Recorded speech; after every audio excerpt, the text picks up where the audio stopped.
Allez, hop. C'est décidé, on se casse.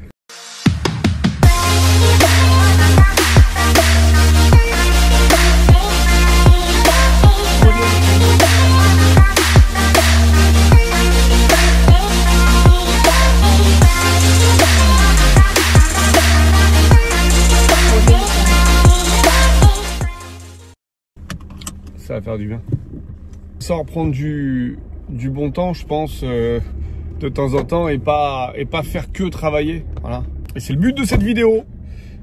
Aujourd'hui, j'ai la valise qui est derrière, qui est en train de faire qui est en train de se voyager.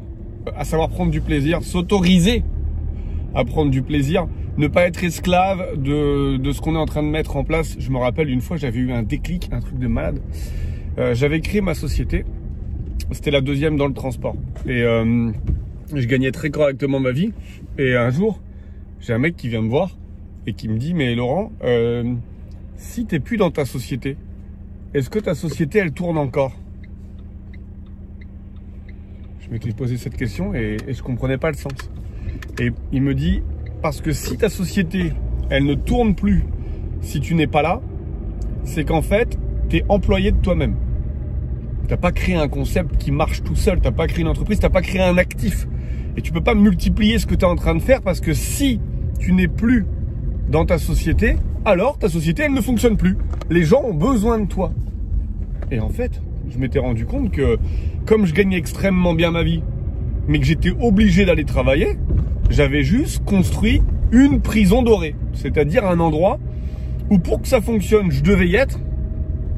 Et si je n'y étais plus, ça fonctionnait pas. Waouh! Tu prends une claque. Hein. Parce que quand tu te mets à ton compte, tu vois, et que dans ta tête, on t'a toujours expliqué qu'il faut charbonner comme un malade, il faut bosser, il faut y aller, il faut travailler H24. Mais on te dit pas combien de temps en fait. On te dit qu'il faut travailler H24, mais au bout d'un an, 2 ans, 3 ans, 4e année, tu es encore en H24 en train de bosser comme un porc. Tu gagnes bien ta vie, mais tu te dis: mais attends, en fait c'est jusque quand? C'est jusque quand que je vais travailler pour payer mes charges? Quand est-ce que je vais arrêter de toujours aller chercher des nouveaux clients? Et quand je vous dis travailler, j'ouvrais la société à 6 h du matin, je la fermais à 23 h, 7 jours sur 7. Je travaillais avec l'aéroport. Donc du coup, j'étais pieds et poings liés aux horaires de l'aéroport. Les gens voulaient aller à l'aéroport, on les emmenait. Donc les premiers avions partant à 8 h, pour ceux qui avaient des bagages en soute, il fallait être là à 6 h. Et le dernier vol, il se posait à 22 h 05, le FR26. Et s'il était retardé à 22h15, 22h30, 22h45, 23h, tu étais obligé d'attendre que le client arrive pour le ramener et qu'il récupère sa voiture, tu vois. Donc quand j'ai eu cette réflexion, ça fait mal, tu vois, ça fait vachement mal. Ça s'appelle la remise en question, en fait. Je me suis dit: mais attends Laurent, en fait, qu'est-ce que tu veux dans la vie? Est-ce que tu veux construire une vie de famille? Est-ce que tu veux voyager? Est-ce que tu veux kiffer? Est-ce que tu veux dépenser ton argent?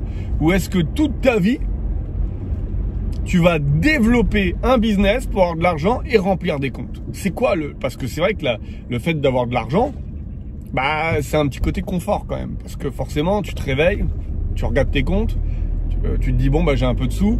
Du coup, tu as ce confort. Mais à côté de ça, il n'y a rien. Il n'y a pas de plaisir, il y a pas d'adrénaline, il n'y a pas de challenge, tu peux jamais prendre l'avion, tu peux pas voyager, tu peux pas bouger, il n'y a pas tout ça. Donc quand mon ami me dit: mais en fait t'es employé de toi-même, sur le coup, tu vois, je lui dis: mais non, attends, si je veux, je trouve un bras droit, je le mets à ma place, voilà. Ouais, mais déjà, faut le trouver et faut quelqu'un de confiance. Et 2, si tu prends un bras droit, tu vas le payer. Et l'argent que tu lui donnes, tu ne le prends plus. Et pour certains business, ça peut être du coup un business qui n'est plus rentable. Parce que si tu le donnes à quelqu'un d'autre, il te reste plus rien. Donc ta boîte, elle tourne, tu n'as plus besoin de la gérer. Mais à la fin, en bénéfice, tu as 0. Donc clairement, sur le coup, j'ai dit: mais non, t'inquiète pas, je gère. Ouais. Je gérais tellement qu'en fait je gérais rien du tout, et que finalement je me suis rendu compte de ça et j'ai fermé peu de temps après, c'est-à-dire 1 an je crois après, j'ai fermé cette société.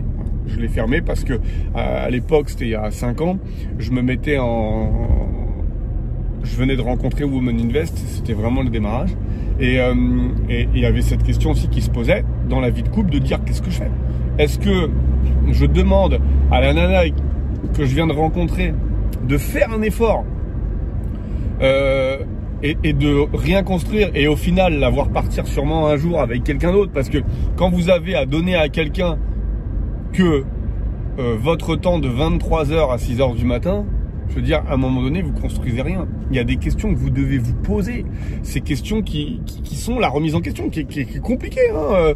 Je vois dans mon entourage des gens qui étaient ensemble il y a 10, 15, 20 ans, parce que je vais avoir 40 ans, donc bah, ils étaient ensemble à 20 ans, tu vois.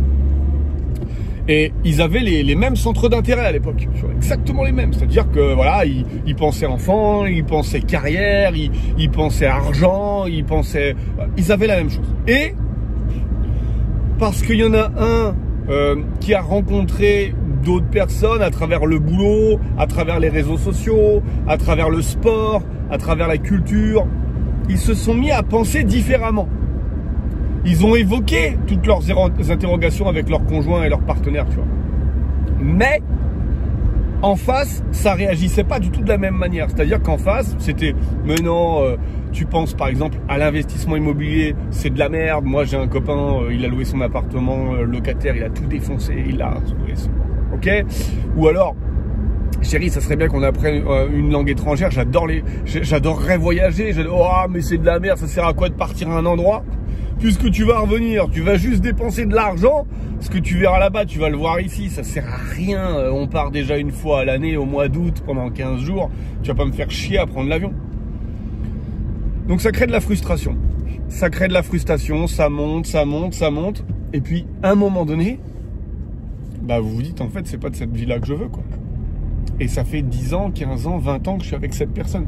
Qu'est-ce que je fais ? Faut être fort pour se dire, la personne avec qui j'avais des atomes crochus il y a 10, 15, 20 ans n'a pas évolué de la même manière que moi.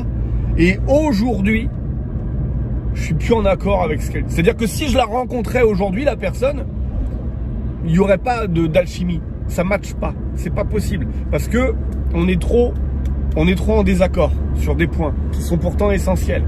Et du coup, j'ai besoin d'être avec d'autres gens, d'autres mentalités, avec des personnes avec qui je suis plus en accord. Ça veut pas dire que j'ai bien évolué ou mal évolué, ça veut juste dire que j'ai pas évolué de la même manière que l'autre, en fait. Et ça, cette remise en question, mais elle est folle, elle fait trop mal.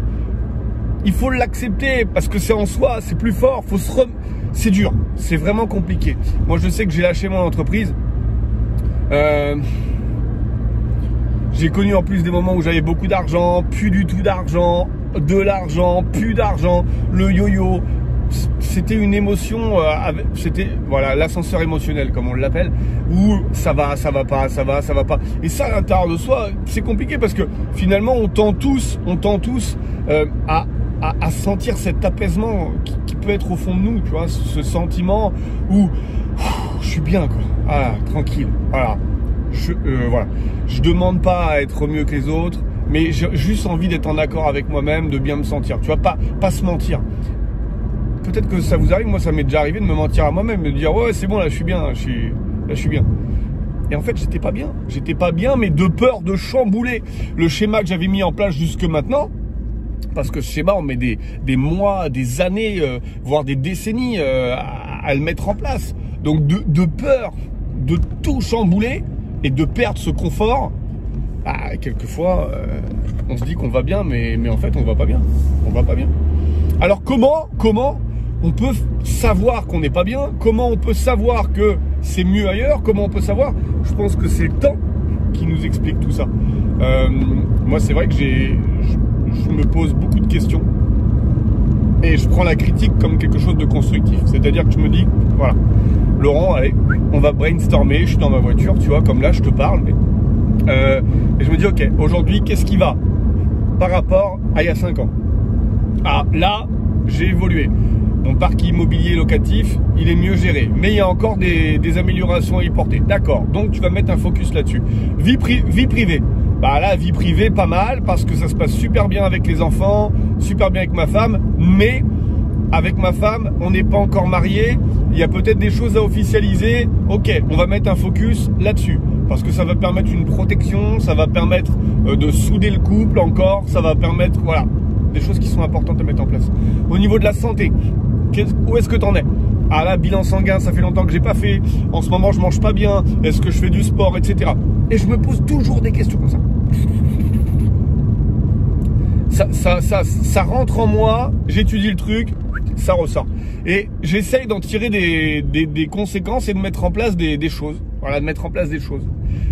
De façon à ce que ma vie, à chaque fois que je regarde dans le rétroviseur, ce soit qu'un enchaînement de bonnes nouvelles. C'est-à-dire que quand je me regarde il y a 3 ans, 5 ans, 10 ans en arrière, pour moi, ce que je suis en train de vivre, c'est une évolution. Je suis en train toujours d'évoluer. J'évolue, j'évolue, j'évolue, j'évolue. Et s'il n'y a pas d'évolution, je cherche à comprendre pourquoi je ne me suis pas amélioré dans le domaine. Ça peut être un domaine qui m'intéressait et qui ne m'intéresse plus aujourd'hui. Et du coup, c'est pour ça que j'ai pas évolué. Mais je cherche à comprendre et toujours, donc sans cesse, me remettre en question. Je pense que c'est vraiment important. Là, par exemple, petite aparté, je sentais que je bossais énormément et que j'étais en train un petit peu de m'oublier. Et du coup, d'oublier peut-être aussi le quotidien de ma femme qui bosse beaucoup également, qui se donne beaucoup pour la société, pour les enfants, pour notre vie, pour voilà, donne tout. Et ben allez, tiens, clac, on peut se le permettre, on le fait. Là, je pars, j'ai fait la valise, elle va quitter du travail et boum, on se retrouve dans un hôtel. Et puis on va décompresser parce que le spa, parce que la piscine, parce que le petit restaurant tranquille, sans fioriture, ça va pas coûter 1000 €. Hein. C'est juste le moment de se dire, je me pose, je mets tout sur off, je me recentre sur moi, je discute, on est posé, voilà. Et puis on prend du bon temps, tu vois. On va faire en sorte que les moments qu'on va passer ensemble ce soir sont des moments où, bah, finalement, on se sent bien. On recharge les batteries. Voilà, on recharge. Et on sort plus fort et grandi de ce genre d'expérience. Je serais ravi que vous puissiez me dire en commentaire si vous aussi, ça vous arrive régulièrement de prendre du bon temps, d'appuyer sur off et de vous donner la possibilité de vous offrir une soirée, un midweek, une semaine, bref, un petit moment à vous qui va vous permettre sur le moment kiffer et d'être grandi encore de ça. Est-ce que dites-moi dans les commentaires si ça vous arrive de prendre des moments pour vous, ou si au contraire, c'est vrai que quand vous y pensez, vous vous dites putain, en fait, à la base je travaille pour vivre, mais là je suis en train de vivre pour travailler. Et le boulot m'a bouffé. Il faut être aussi voilà, il faut reconnaître que à certains moments de la vie, le boulot, quelquefois, il a pris le pas. La routine, elle a pris le pas. La zone de confort, elle a pris le pas sur une zone d'inconfort. Il faut avoir voilà, ce truc. C'est vraiment important. Je tenais à vous le partager. Moi, j'arrive à mon petit hôtel. Si vous ne nous suivez pas encore, vous pouvez nous suivre sur Instagram. Je vous mettrai un lien juste en dessous et sur le groupe Telegram également où je partage beaucoup de contenu. Je vous invite à vous abonner à cette chaîne, à la liker si vous avez vraiment kiffé. Ça me permettra de savoir si vous aimez ce genre de vidéos ou si au contraire vous voulez que je vous fasse encore autre chose. Allez, j'espère que vous avez apprécié. Je vous dis à très vite. Ciao, ciao.